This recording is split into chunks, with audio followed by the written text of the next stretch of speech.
On Christmas Eve, many years ago, I lay quietly in my bed. I did not rustle the sheets. I breathed slowly and silently. I was listening for a sound a friend had told me I'd never hear. The ringing bells of Santa's sleigh. There is no Santa, my friend had insisted, but I knew he was wrong. Late that night, I did hear sounds, though not of ringing bells. From outside came the sounds of hissing steam and squeaking metal. I looked through my window and saw a train standing perfectly still in the front of my house.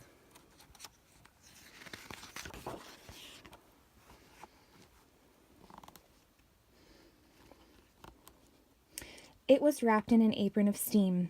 Snowflakes fell lightly around it. A conductor stood at the open door of one of the cars. He took a large pocket watch from his vest, then looked up at my window. I put on my slippers and robe. I tiptoed downstairs and out the door. "All aboard!" the conductor cried out. I ran up to him. "Well," he said, "are you coming?" "Where?" I asked. "Why, to the North Pole, of course," was his answer. "This is the Polar Express." I took his outstretched hand and he pulled me aboard.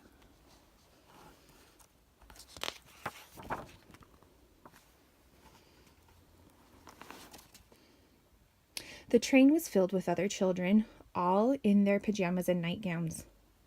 We sang Christmas carols and ate candies with nugget centers as white as snow. We drank hot cocoa as thick and rich as melted chocolate bars. Outside, the lights of towns and villages flickered in the distance as the Polar Express raced northward.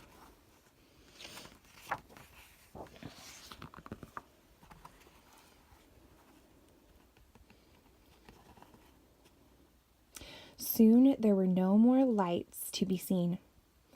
We traveled through cold, dark forests where lean wolves roamed and white-tailed rabbits hid from our train as it thundered through the quiet wilderness.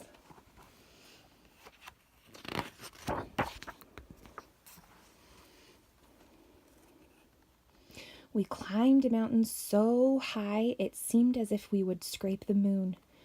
But the Polar Express never slowed down.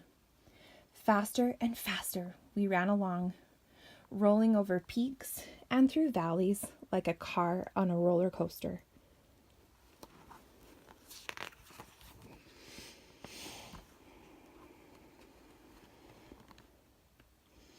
The mountains turned into hills, the hills to snow-covered plains. We crossed a barren desert of ice, the Great Polar Ice Cap. Lights appeared in the distance. They looked like the lights of a strange ocean liner sailing on a frozen sea. "There," said the conductor, "is the North Pole."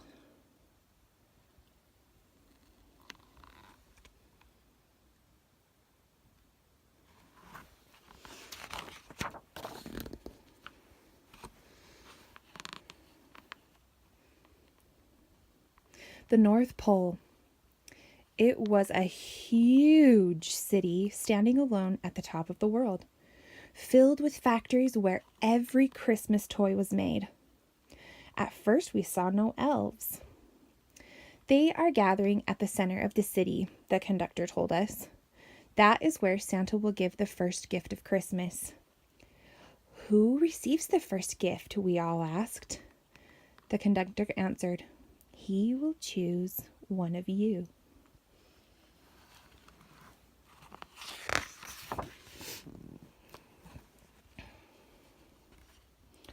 "Look!" shouted one of the children. "The elves!" Outside, we saw hundreds of elves. As our train drew closer to the center of the North Pole, we slowed to a crawl. So crowded were the streets with Santa's helpers. When the Polar Express could go no farther, we stopped and the conductor let us outside.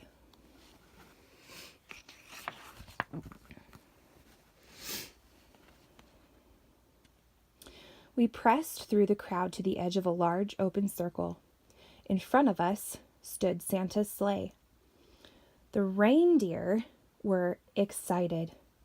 They pranced and paced, ringing the silver sleigh bells that hung from their harnesses. It was a magical sound like nothing I'd ever heard. Across the circle, the elves moved apart and Santa Claus appeared. The elves cheered wildly. He marched over to us and, pointing to me, said, "Let's have this fellow here." He jumped into his sleigh. The conductor handed me up. I sat on Santa's knee and he asked, "Now, what would you like for Christmas?"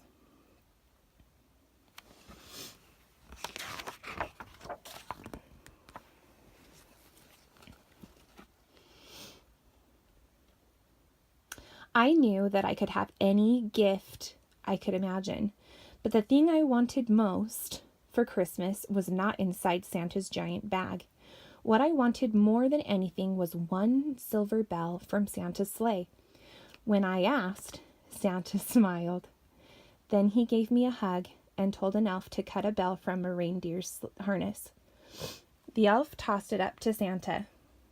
He stood holding the bell high above him and called out, "The first gift of Christmas."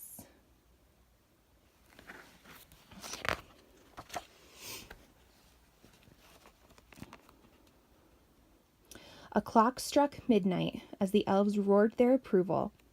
Santa handed the bell to me, and I put it in my bathrobe pocket. The conductor helped me down from the sleigh. Santa shouted out the reindeers' names and cracked his whip. His team charged forward and climbed into the air. Santa circled once above us, then disappeared into the cold, dark polar sky.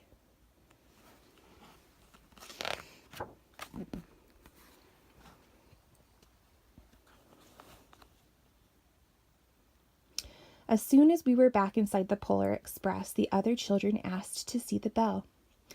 I reached into my pocket. But the only thing I felt was a hole. I had lost the silver bell from Santa Claus's sleigh. "Let's hurry outside and look for it," one of the children said. But the train gave a sudden lurch and started moving. We were on our way home.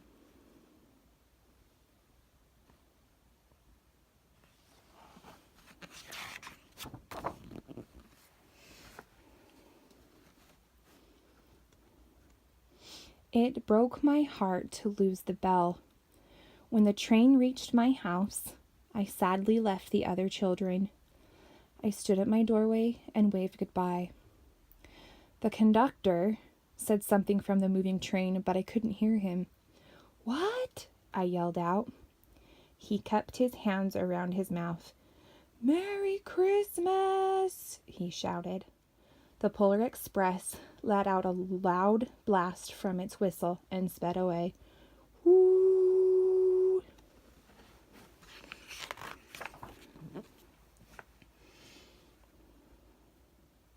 On Christmas morning, my little sister Sarah and I opened our presents. When it looked as if everything had been unwrapped, Sarah found one last small box behind the tree. It had my name on it. Inside was the silver bell. There was a note. "Found this on the seat of my sleigh. Fix that hole in your pocket. Signed, Mr. C." I took the bell. It made the most beautiful sound my sister and I had ever heard. But my mother said, "Oh, that's too bad." "Yes," said my father, "it's broken." When I'd shaken the bell, my parents had not heard a sound.